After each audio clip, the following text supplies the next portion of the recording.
What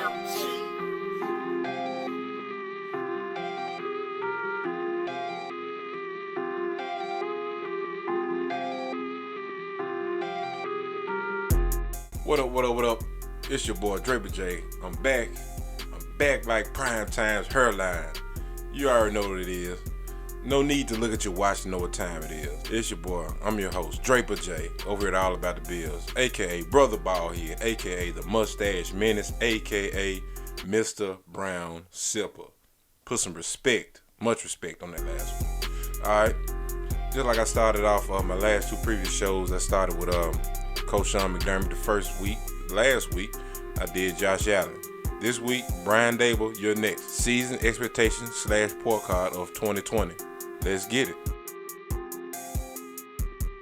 Alright, on this first one, and matter of fact, before I get into all the criteria of what I would like to see on the offense as far as like what Brian Daboll's growth is, I looked at all the tops in the league, maybe the top 10, top 5 teams, and what they average, and I put all this information together based on we will have that same defense, top 5, if not number 1, number 2 in the league next year. So I put all this information together based on if we keep that same defense, that's all we need out of you, Daboll. It may seem like a tall feat, but that's all we need. All right, let's jump right into it. First, we need to average 375 yards offense. All right, 375 yards offense. Next, average 260 yards passing and 25 to 30 touchdowns. Simple, I guess, right? All right, next, we need to average at least 130 yards rushing, 15 to 20 touchdowns. Now, if we can get that type of average out of each one of those areas, that means we're moving the ball, we're moving the sticks, and then most importantly, we should be scoring points. And I would like for us to involve Motor, aka Devin Singletary, more in the offense. Because, I mean, last year we didn't feature him in many screenplays. I would like to see us, keep splitting him out at receiver, because he's a matchup nightmare for a lot of linebackers. Strong safeties can't keep up with him in short space, in small space. I mean, he needs to touch the ball at least 30 times a game. He needs to be like our Christian McCaffrey of this offense. Most definitely. All right? And this one is, most importantly, let's make sure the growth of Josh Allen is first and foremost. The growth of Josh Allen is important for the future of this team. So we know if we got the right guy or the guy's not, he's nothing. We need to go ahead and move on, find somebody else. We need growth, development, show that you can relate to a young cat, make sure he understands the offense and the system and not just out there just willy-nilly.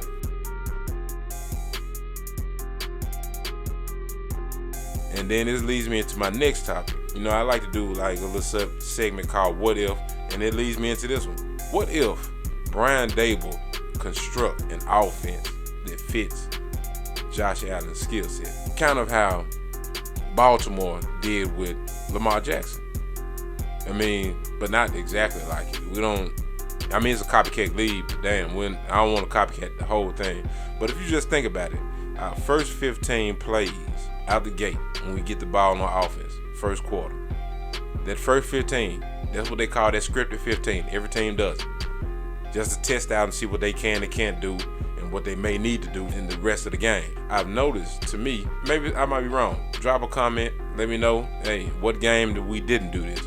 But it seems like on our first 15 scripted plays, Brian Daboll always incorporates a lot of gadgetry. So he seems like he incorporates a lot of gadget plays.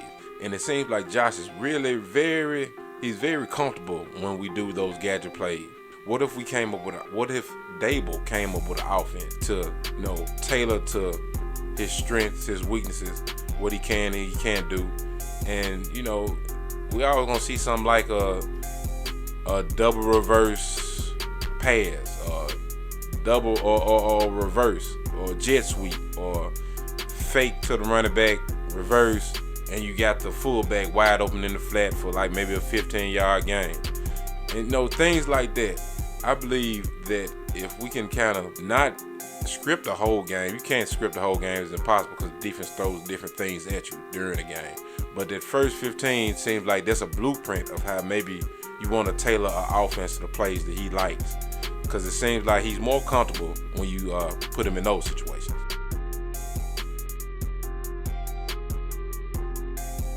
All right, jumping into my next topic, mock draft. This is my first mock draft. I took a swing at it myself.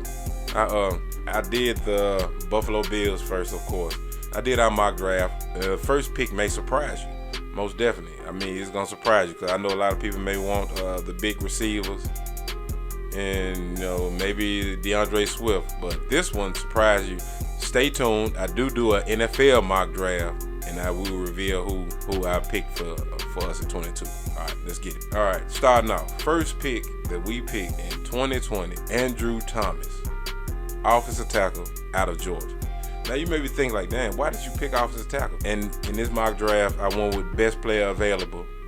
That's kind of like Bean's DNA, and also Bean seems like the type of GM that always, especially McDermott too, they like to bring in competition from year to year. Your position is not set at all, so don't get comfortable. You never know what may happen with Ty Nsekhe. We may release him. I know Cody Ford is at least coming back for a second year, so I mean they're gonna try to see what they have in him at least for the next 2 seasons. So why not bring in someone like Andrew Thomas, create a little competition, and let the best man win? Next up, the second pick, J.K. Dobbins out of Ohio State. J.K., he showed me he was able to tote the load if need be, if the injury bug hits the backfield. He showed me that he can carry the load in a college football playoff this year. So and I was thinking like maybe, of course, we need a thumper, and that's why I think Frank Gore came into play. But Frank Gore, yeah, he's the ageless wonder, but he's nearing the end. Hey, I appreciate what all you did. You broke the 15,000 yard mark as a Buffalo Bill, but I think it's time for us to try to really seriously look for a better option. I think J.K. Dobbins will really be perfect right here. All right, third pick, third round. And I think this was a steal that fell to me because this guy really showed me a lot in the Senior Bowl. He showed me he was a technician. He had a repertoire of moves. Can really get to the quarterback and apply pressure because this is what we may be looking for. Just in case we let Shaq walk. Bradley and I out of Utah. Now I don't know, like maybe the offensive tackles maybe were suspect in the Senior Bowl, the recent Senior Bowl, but I really kind of was impressed by what I saw out of Bradley and I believe if he put in the right situation in our defense, if we get him in the third round, he's not going to be looking to be a starter. He can be possibly in the future, but as of right now, look to be like maybe a good rotational player. Him, Jerry Hughes, Trent Murphy, good rotational guy. Can spell one of them if need be. Throw him in there. I believe he can probably come up with an 8-9 sack season. So Bradley and I at 86, third pick, and for our fourth pick, Leki Fotu out of Utah also. Hope I didn't butcher his name, but Leki Fotu. He's the interior defensive lineman, defensive tackle. Same way as that previous pick before him, just in case we don't sign Jordan Phillips, which I think Jordan has really played his way out of Buffalo, and he's going to be probably asking for maybe $10 million or better. And I don't see Bean extending that type of money. And knowing that we have Harrison Phillips coming back, we just invested the first round in Ed Oliver.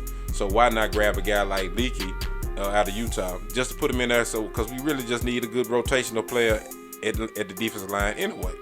I mean, you throw him in there, he jumps in automatically rotational because this defense, it seems like it thrives off being able to have a fresh body on every 2 or 3 downs on defense if need be to put pressure on the quarterback and push the pocket. So I chose Leki right here out of Utah. Oh, what are receivers? Be cool. I got you right here with the 5th pick. I chose Michael Pittman Jr. out of USC. I like him as a prospect. Another good tall target. Now with this next pick, double down. Chase Claypool. I doubled down with Chase Claypool in the 5th round also, because I mean you can never have enough receivers. Create competition. Your position is never really settled. So guys like Isaiah McKenzie, Duke Williams, Robert Foster. Hey, if we did this, if we made this move and we drafted up to this point, like I have said, hey, you guys gonna have to step y'all game up because you got some young guns coming in. All right, then I rounded out with the last 3 6th-round picks. I picked Lamar Jackson, cornerback out of Nebraska, because I don't know what may go on as far as like Levi, Kevin Johnson. Can we sign those guys back? Will we sign them back? I think the price tag they'll probably come back for wouldn't really be major, and I think Lamar Jackson can be that gem, that hidden gem in the 6th round. All right, moving along. Muhammad Berry, linebacker out of Nebraska, also Lamar Jackson teammate, and I picked him because we need somebody to help fill that void that Lorenzo left when he retired, and rounding it all off, Tommy Kramer, interior offensive lineman. Like I said earlier, never know what may go on as far as the offensive line. Will we resign Quentin Spain or whatever? So somebody like Tommy Kramer, he probably could come in and play a little guard, a little center, a little tackle, whatever. And and he probably can, let's see what you got come training camp. Come in and do your job and see where the chips fall. All right. Now let me run through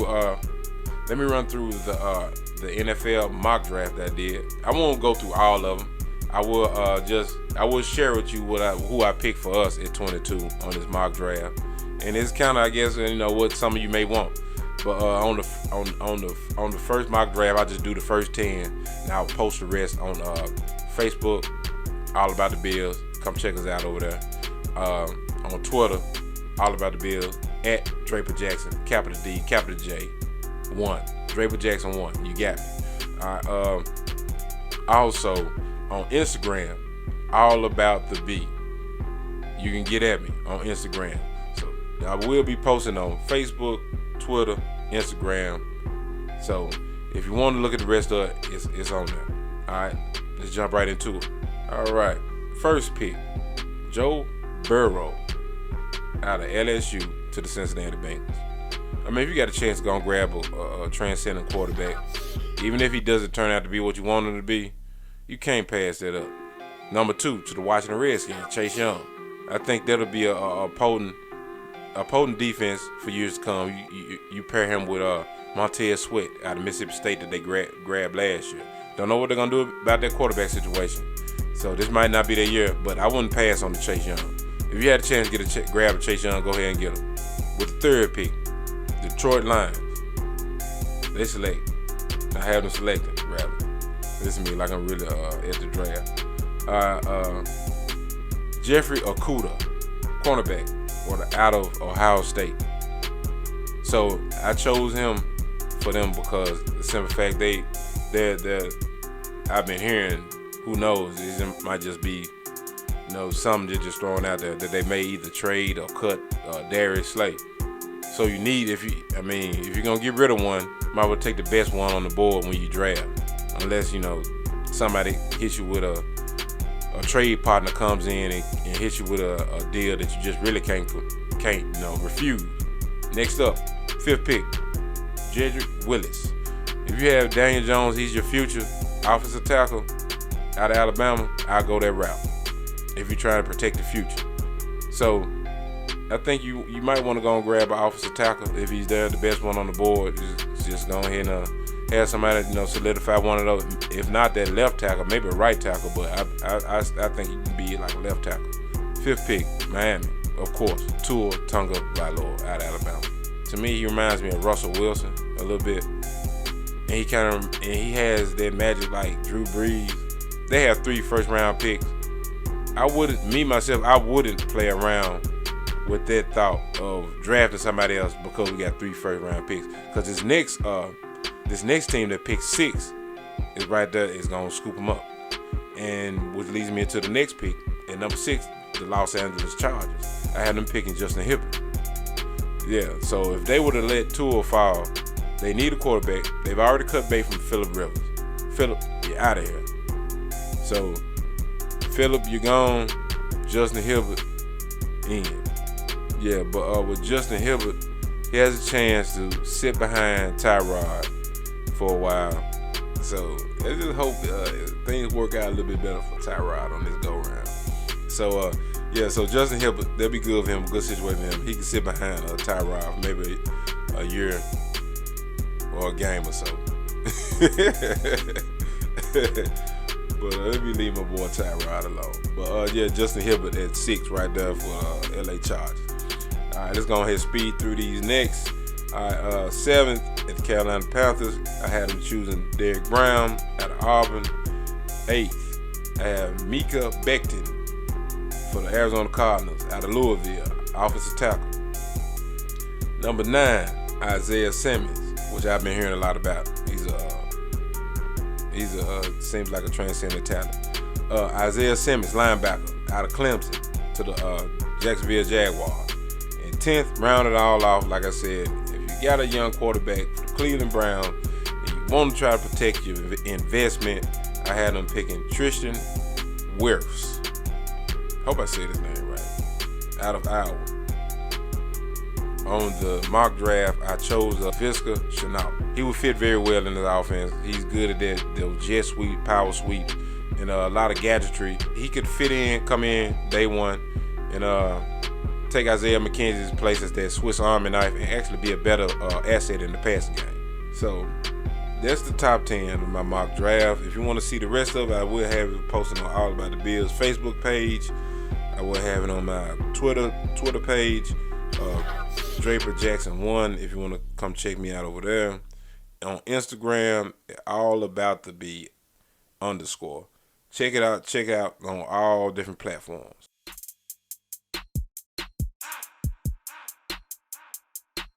And now, jumping into my next subject, I'm gonna be ranking in the upcoming weeks, ranking all the NFL QBs from 32 to 1.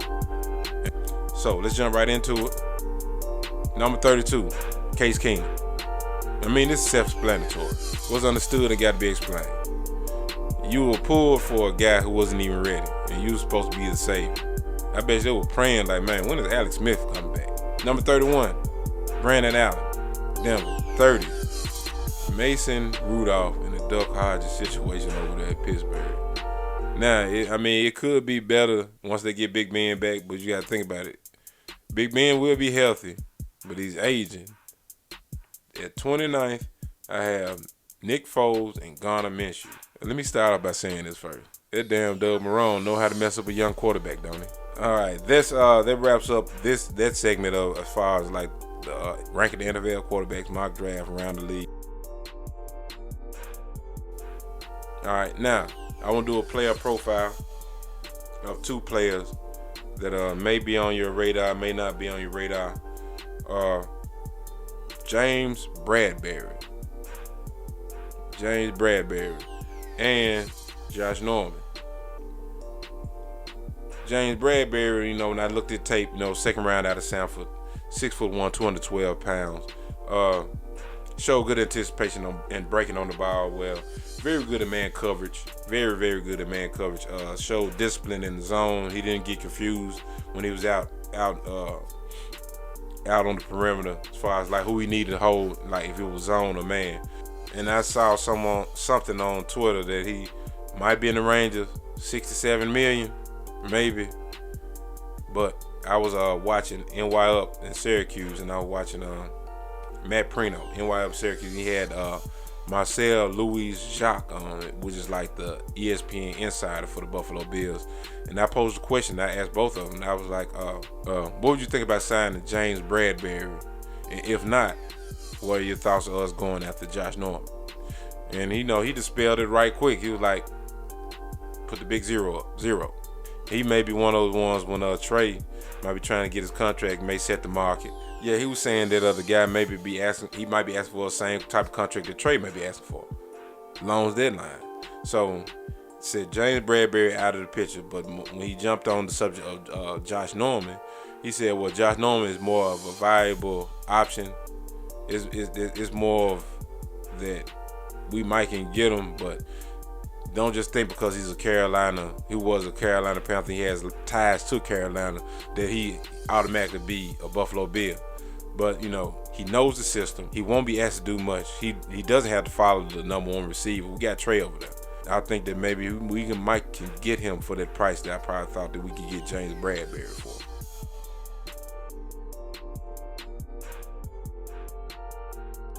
All right. That is your show. I'm glad for y'all tuning in. Make sure you like, subscribe, and share. Tune in for the next week. I will start dubbing Tuesdays as Tune In Tuesdays for my All About the Bills followers and all that good stuff there. And let's do it. Let's get it. I'm out of here like last year. Peace.